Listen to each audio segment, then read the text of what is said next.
Hey, well, it's been a while, but wanted to catch you guys up on some stuff I've done to the truck in the time since we've done the last video on it. It continues to hold up well. I think I'm up to 212,000, and yeah, it's been a good truck for me. So yeah, so what I wanted to start with first was these Maxxeon lights, and one of the mechanics there at the shop has several of the snap-on variety that looks very similar to this, but costs about $200. So, and they actually stopped making them. I searched around a little bit on YouTube for them, or not YouTube, but eBay. But they were fairly spendy and used too. And so I found these Maxxeons on Amazon, and I think it's a Canadian company, but of course, like so much stuff these days, it's made in China. Um, but I took a chance on them. They're very reasonably priced. A lot of you guys probably know about these already, but I just wanted to put a little plug in them because I'm really happy with them.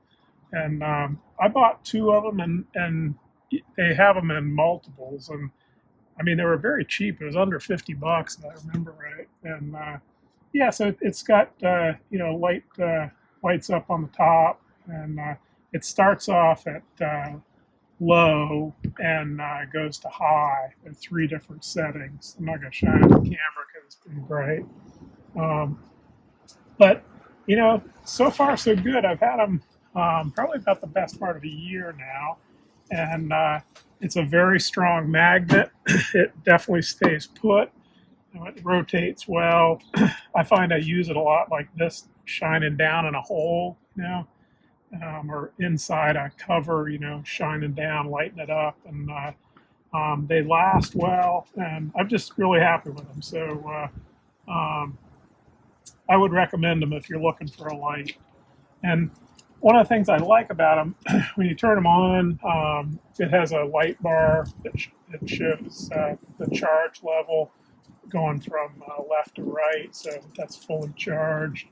And what I do, it's a USB charger, and I bought another Anchor adapter for the 12-volt port here in the cab, and you can just, it's straightforward. I just want to kind of show you because it worked out slick.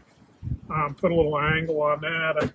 It attaches right there to my hard hat holder. That I got a surefire light on that. It's really been great.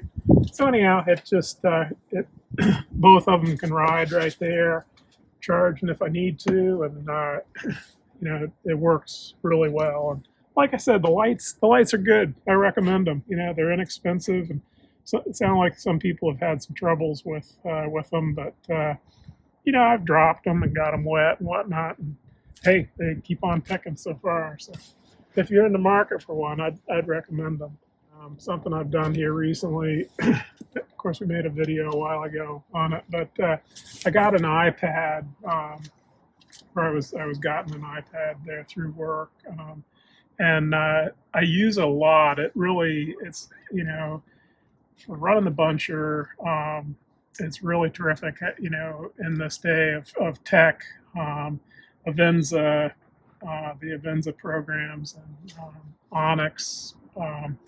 The Onyx Hunt is also invaluable for seeing where you're at, and showing property lines and landowners, and of course all the major companies are running Avenza. And I was just talking with Steve Wolf after one of those recent videos. It sounds like he's running Avenza too, and it's just super useful.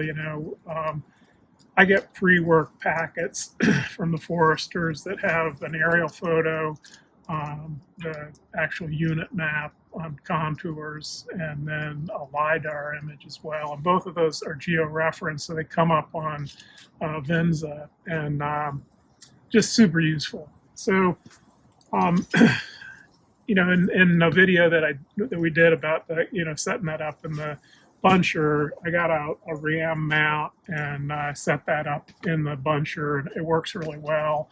one of the side benefits of that is that I can have Onyx and Avenza running, and I can film at the same time too. So, a lot of these videos that you're seeing are coming from the iPad.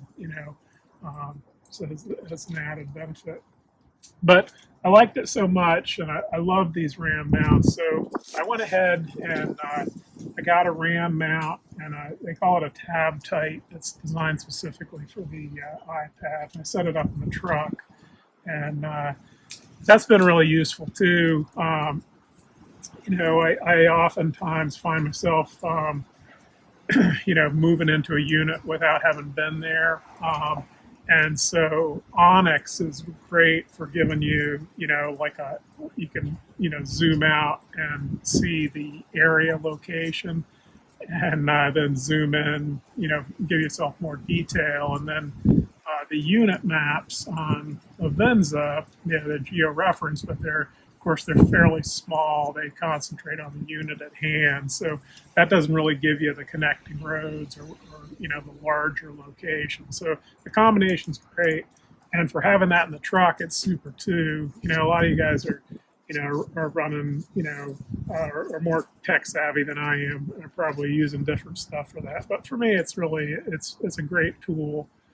And I also took, kind of belatedly, I guess, but I do have some service manuals downloaded on iBooks, and as somebody told me quite a long time ago, and after one of the videos, that's what I had to do. And I still like the hard copy, and I've got them in the truck, in the service box. But it's also great to have that on the iPad too. You can access it very easily and use it, send a screenshot to, the service, so you can both kind of be on literally the same page. So anyhow, I'd kind of like to just kind of point that out a little bit. And so I'm going to move around the other side there, and we'll take a look at that.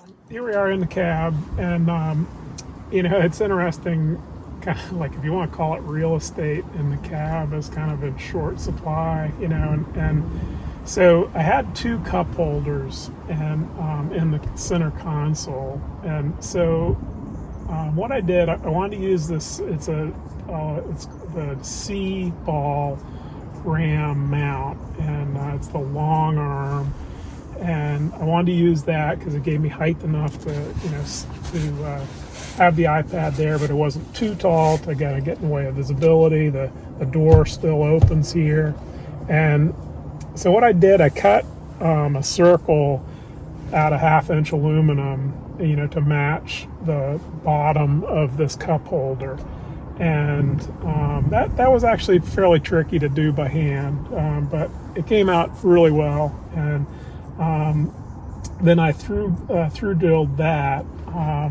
And I used jack bolts in the bottom of the cup holder. And jack bolts, for those of you that don't know, I mean, they're threaded. They're kind of like molly toggles there. That they're threaded inserts that, when you tighten them up, they kind of collapse and seal on the light material that you're working with. And so that mounted that piece of 1/2-inch aluminum, that disc, to the bottom of the cup holder. And then I was able to drill and tap that base, take it out and do that, and that accommodated the screws that hold the RAM mount itself. And so it really came out very nicely, and it's the cup holder has this rubber insert, you Ford drivers will know that, So I saved that, so when, if I go to a new truck at some point in the future, I can just take that out with a cup holder and it'll be good to go. So let me get this out of the way so maybe you can see it better. But so for power, what I did, it's an Apple iPad, of course, so I think that's a Lightning connector, and I got an Anchor power adapter that is down in the lower console. There's a power port there, and then I just ran I actually got an Anchor cable because they're really good, and I ran that through Loom back to the back and then down into the that console, plugged it in. So that's kind of a semi-permanent installation there.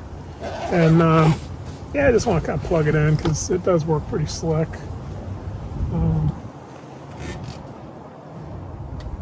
So that it's that power port there is live whether the truck is running or not.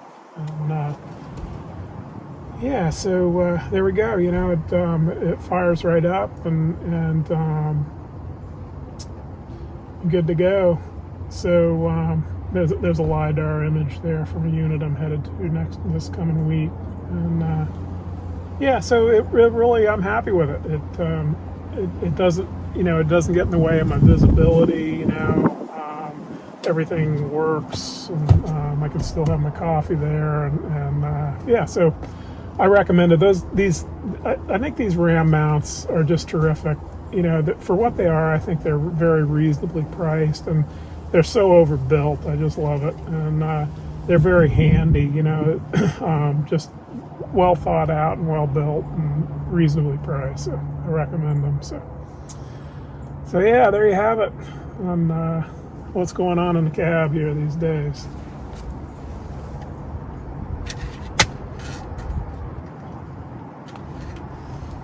Yeah, so as always, hope you find it interesting, and thanks for watching.